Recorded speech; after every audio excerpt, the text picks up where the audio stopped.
Assalamualaikum warahmatullahi wabarakatuh. Waalaikumsalam. Pada presentasi kali ini kami akan membahas modul 10 yaitu tentang LAN Security Concept yang akan dijelaskan oleh saya dan teman-teman saya yaitu saya Ejak Prastio, Ferry Sanjaya, dan juga Eduardo. Yang pertama di sini akan dibacakan oleh saya sendiri.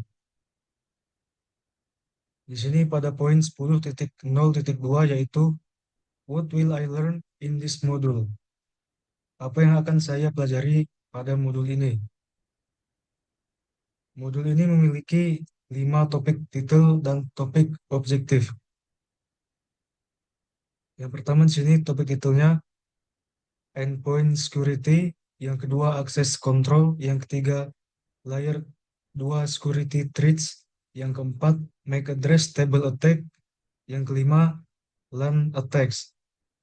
Topik objektifnya atau tujuannya Explain how to use endpoint security to mitigate attacks. Menjelaskan cara menggunakan keamanan titik akhir untuk mengurangi serangan.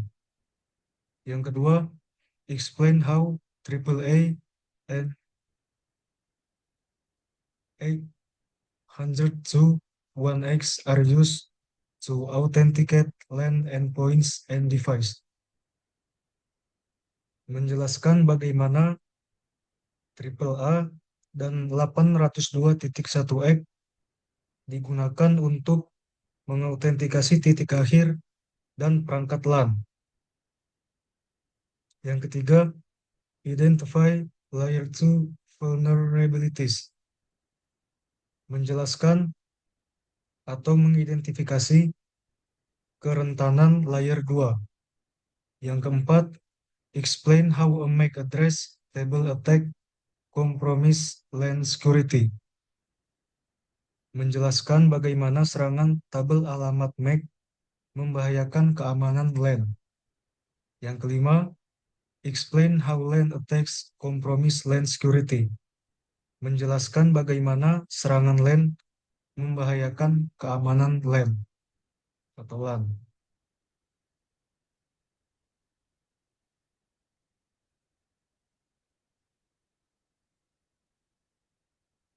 Berikutnya pada poin 10.1.1 di sini ada network attack today atau serangan jaringan saat ini. The news media commonly covers attack on enterprise network. Simply search the internet for latest network attacks to find up-to-date information on current attacks. Most likely, these attacks will involve one or more of the following. Media berita biasanya meliput serangan terhadap jaringan perusahaan. Cukup cari di internet dengan kata kunci serangan jaringan terbaru untuk menemukan informasi terkini tentang serangan terkini. Kemungkinan besar serangan ini akan melibatkan satu atau beberapa hal berikut. Yang pertama, Distributed Denial of Service atau DDoS. Ini adalah serangan terkoordinasi dari banyak perangkat yang disebut zombie dengan tujuan menurunkan atau menghentikan akses publik ke situs web dan sumber daya suatu organisasi. Yang kedua, sini ada data breach atau pelanggaran data. Ini adalah serangan di mana server atau host data suatu organisasi dikompromikan untuk mencuri informasi rahasia. Yang ketiga, malware. Ini adalah serangan yang menginfeksi host suatu organisasi dengan perangkat lunak berbahaya yang menyebabkan berbagai masalah. Misalnya, ransomware seperti WannaCry yang ditunjukkan pada gambar. Mengenkripsi data pada host dan mengunci akses ke sana sehingga orang yang memberi virus ini meminta bayaran untuk ditebus. Berikutnya pada 10.1.4 di sini ada Cisco Email Security Appliance, yaitu peralatan keamanan email Cisco. Content security appliance include fine-grained control over email and web browsing for an organization's user. According to the Cisco's Thales Intelligence Group in June 2019, 85% of all email sent was spam. Phishing attacks are a particularly virulent from a spam. Recall that a phishing attack entices the user to click a link or open an attachment. Spear phishing targets high-profile employees or executives that may have elevated login credential. This is particularly crucial in today's environment where, according to the SANS Institute, 95% of all attacks on enterprise network are the result of a successful spear phishing attack. Peralatan keamanan konten mencakup kontrol yang lebih rinci atas email dan penelusuran web bagi pengguna suatu organisasi. Menurut Cisco Talos Intelligence Group, pada bulan Juni 2019, 85% dari semua email yang dikirim adalah spam. Serangan phishing adalah bentuk spam yang sangat ganas. Ingatlah bahwa serangan phishing membujuk pengguna untuk mengklik tautan atau membuka lampiran. Spear phishing menargetkan karyawan atau eksekutif terkenal yang mungkin memiliki kredensial login yang tinggi. Hal ini sangat penting dalam lingkungan saat ini di mana menurut SANS Institute, 95% dari semua serangan pada jaringan merupakan hasil dari serangan spear phishing yang berhasil. Cisco ESA adalah perangkat yang dirancang untuk memantau Simple Mail Transfer Protocol atau SMTP. Cisco ESA terus diperbarui melalui umpan waktu yang nyata dari Cisco Talos yang mendeteksi dan menghubungkan ancaman dan solusi dengan menggunakan sistem pemantauan basis data di seluruh dunia. Data intelijen ancaman ini diambil oleh Cisco ESA setiap 3 hingga 5 menit. Berikut ini adalah cara atau beberapa fungsi Cisco ESA. Yang pertama, memblokir ancaman yang diketahui. Yang kedua, memperbaiki kerusakan akibat malware tersembunyi yang lolos dari deteksi awal. Yang ketiga, membuang email dengan tautan buruk, seperti yang ditunjukkan pada gambar.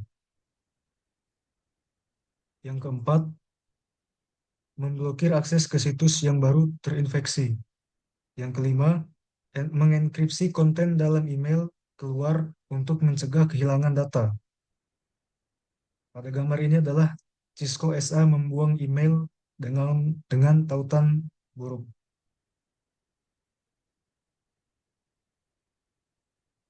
Lalu berikutnya pada 10.2.2.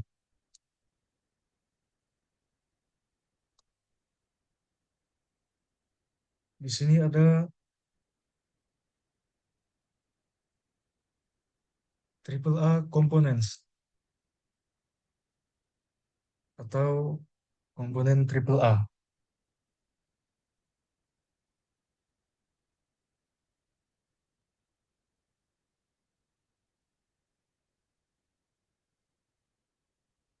AAA stands for Authentication, Authorization, and Accounting. The AAA concept is similar to using a credit card. As shown in the figure, the credit card identifies who can use it, how much that user can spend, and keeps an account of what items or service the user purchased.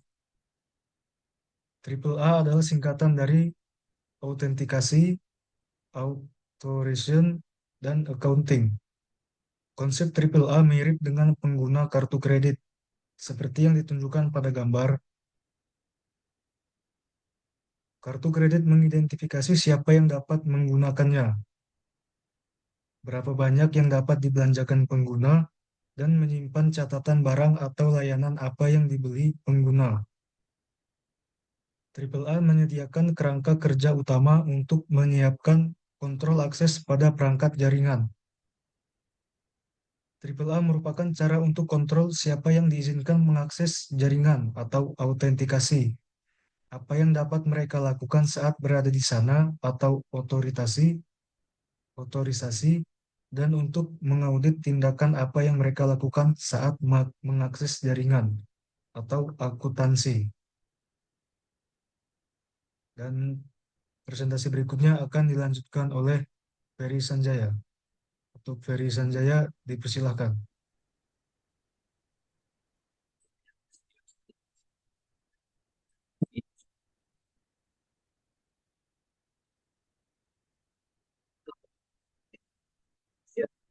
Local and server based are two common methods of implementing triple A authentication. Local triple A authentication.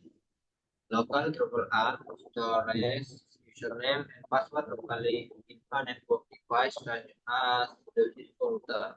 User authenticate against the local database as shown in figure. Local triple A is ideal for small network. Maksudnya adalah autentikasi. Lokal dan berbasis server adalah dua metode penerapan autentikasi triple A. Autentikasi triple A lokal. Triple A lokal menyimpan nama pengguna data sendiri secara lokal digunakan jaringan seperti router dan seperti router Cisco. Pengguna melakukan terhadap basis data lokal seperti yang ditunjukkan pada gambar di bawah ini.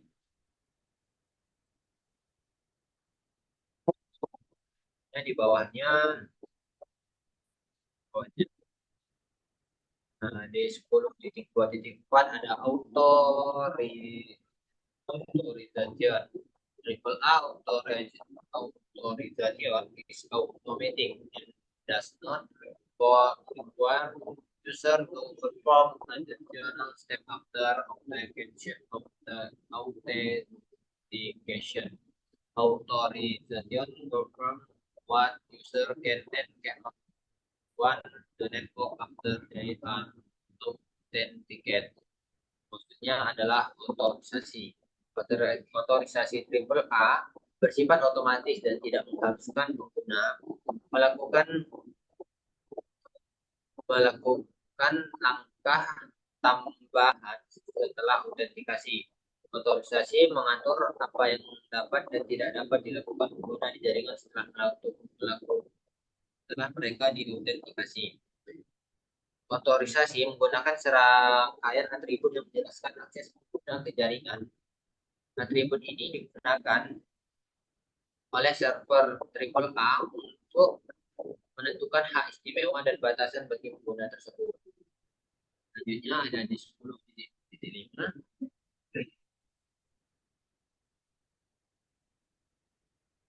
Ada accounting, triple A accounting, collect and report usage data.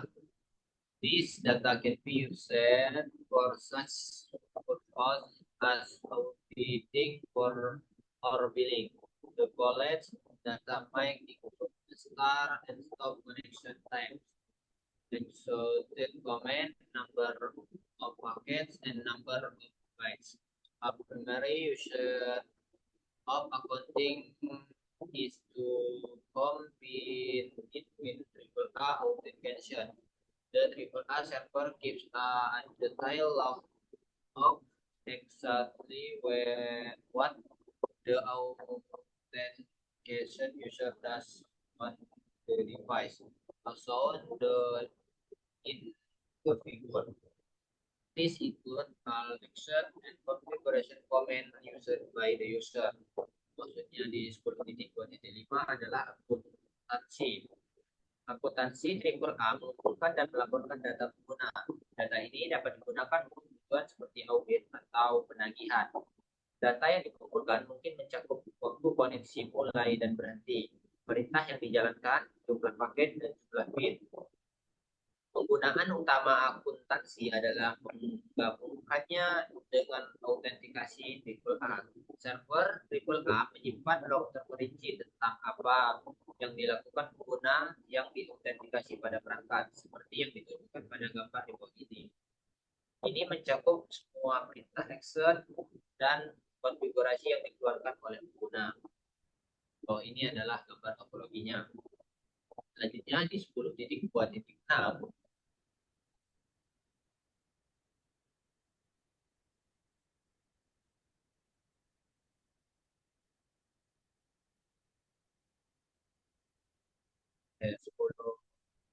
10.3.2 itu ada switch attack kategoris. Security is only as strong as the weakest link in the system. And layer 2 is considered to be that weak link. This is because ransomware traditionally under the administrative control a single organization. We inherit trust all person and device connects to our LAN.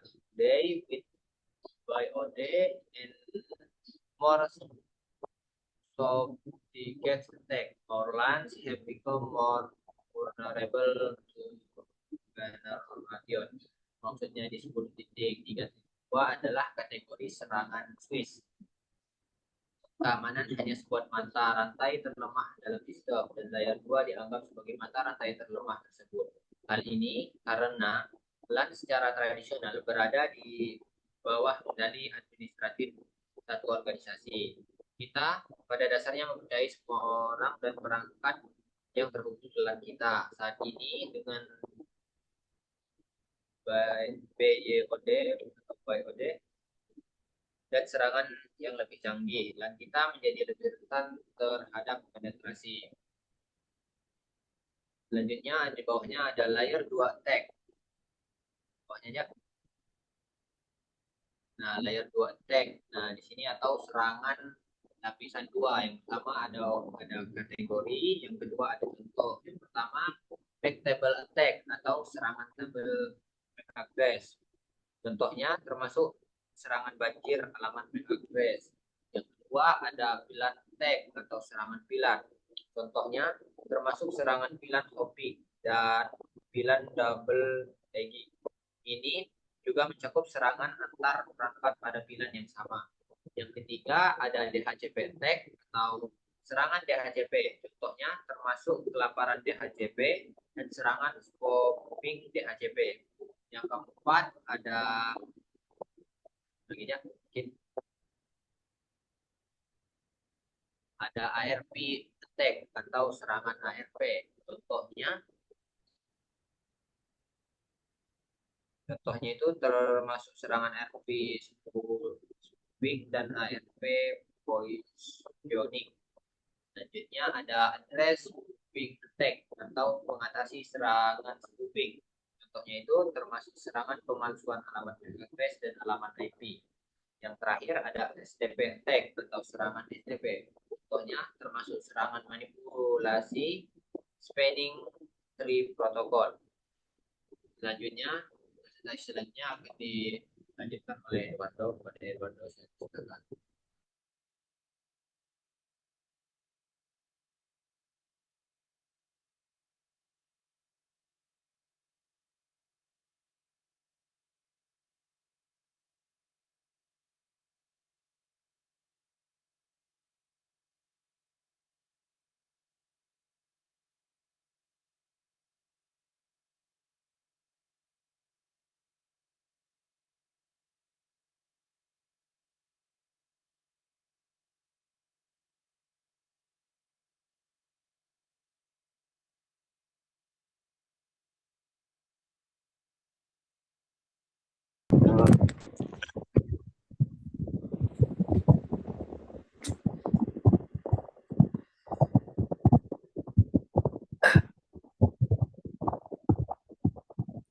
Selanjutnya pada 10.4.2 itu ada match addressing table flooding atau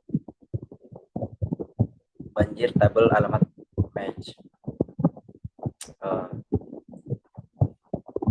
Semua tabel match memiliki ukuran yang tetap dan akibat. Memiliki ukuran tetap dan akibat. Sebuah switch dapat kehabisan sumber daya untuk menyimpan alamat match. Serangan pembanjiran alamat match memanfaatkan keterbatasan ini dengan memborbardir switch dengan alamat match sumber palsu hingga tabel alamat match switch penuh.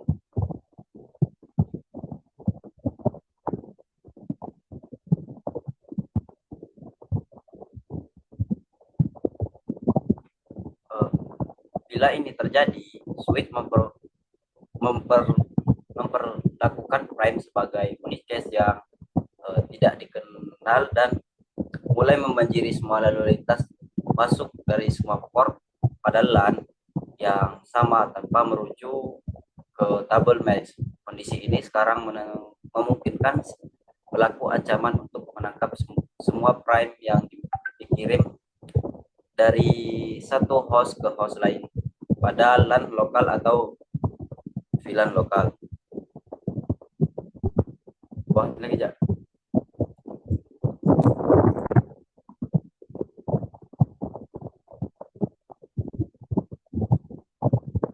Yang di atasnya dikit ya.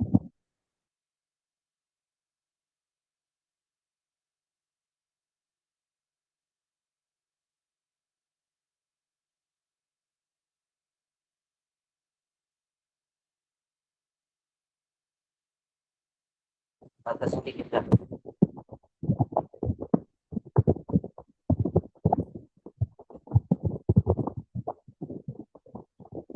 Nah, pada gambar ini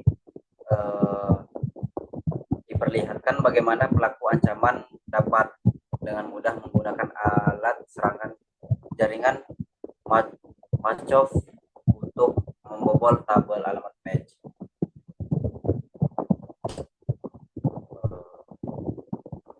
Yang pertama itu faktor ancaman terhubung ke VLAN 10 dan menggunakan Machov untuk secara cepat menghasilkan banyak alamat match dan IP sumber dan tujuan acak. Yang kedua, dalam waktu singkat, tabel match scaler akan terisi penuh. Bila tabel match penuh, switch mulai membanjiri semua frame yang diterimanya selama Machov terus berjalan.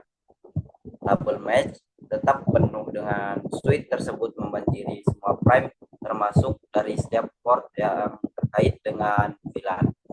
Yang keempat, pelaku ancaman kemudian menggunakan perangkat lunak mengendus paket untuk menangkap prime dari semua perangkat yang terhubung ke VLAN 10. Nah, jika pelaku ancaman menghentikan backup Meshov agar tidak berjalan atau ditemukan dan diberhentikan. Nah, scaler tersebut pada akhirnya akan menghapus alamat entry mesh lama dari tabel dan mulai bertindak seperti scalar lagi. Selanjutnya pada 10.5.5.2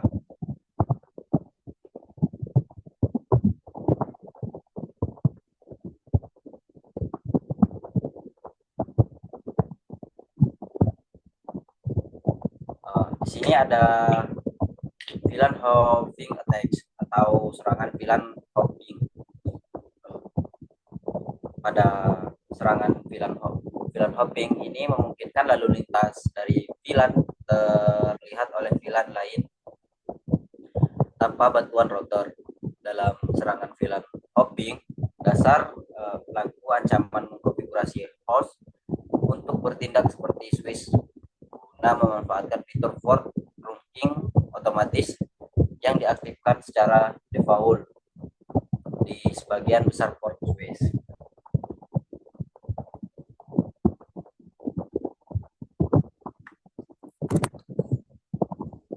Untuk pelaku ancaman mengkonfigurasi host untuk memalsukan sinyal 802 dan satu key dan sinyal dinamis, trunking protokol atau DTP memiliki risiko keturun dengan scalar penghubung. Jika berhasil, scalar membantu tautan trunk dengan host seperti yang ditunjukkan pada gambar. Sekarang pelaku ancaman dapat mengakses semua VLAN pada scalar. Nah, dan pelaku juga memiliki ancaman dapat mengirimkan dan menerima lalu lintas pada VLAN manapun yang secara efektif berpindah di antar VLAN.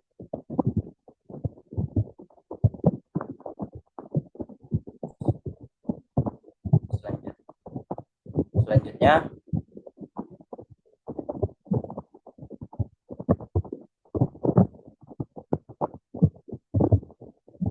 pada 10.5.4 itu ada DHCP DHCP servers dynamic provider if configuration information including IP addressing, subnet mask, default gateway, DNS servers, and more to place a review of the sequence.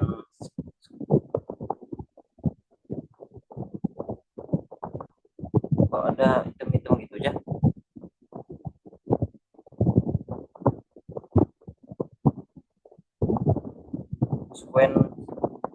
Sequence of the DHCP Masago exchange between client and server is shown in the figure. Nah, server DHCP secara dinamis menyediakan informasi konfigurasi IP termasuk alamat IP, subnet mask, gateway, default, server DNS, dan banyak lagi kepada klien. Tinjauan untuk pertukaran pesan DHCP antar klien dan server ditunjukkan pada gambar.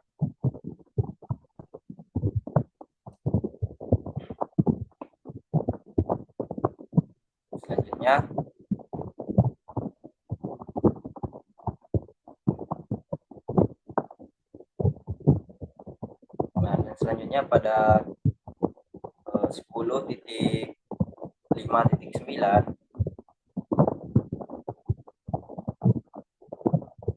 itu ada STP attacks atau serangan STP. Network attacker can manipulate the spanning tree protocol atau STP to conduct and attacks by spoofing the root right and change the topology of a network. Attacks can make third host upper as root right and therefore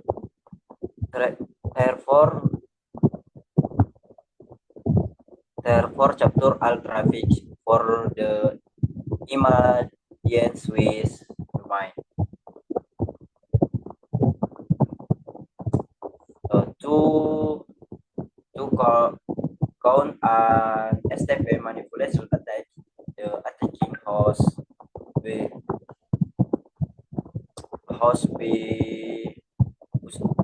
podcast STP protocol data units atau DUS containing configuration and topology objects that will force spanning tree.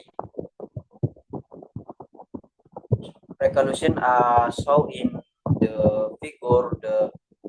The BPS sent by checking attached hots hot announce a lower priority in an attempt to be listed as the root right.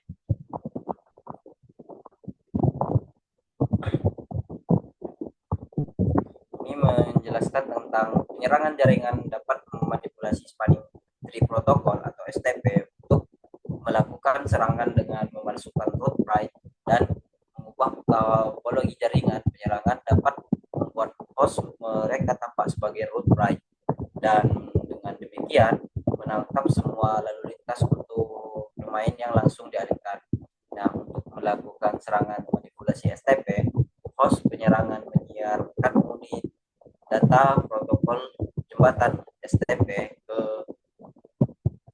BPDU yang berisikan perubahan untuk dikonfigurasi dan topologi yang akan memaksa perhitungan ulang spanning tree.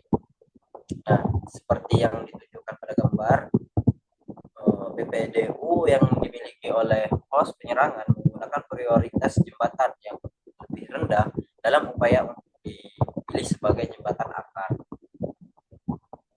Untuk catatannya, masalah yang pada gambar ini dapat terjadi saat seseorang menambahkan scalar Ethernet ke jaringan tanpa niat jahat.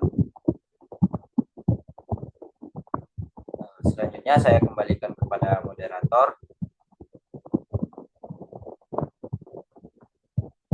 Baik, terima kasih untuk Ferry dan Edo.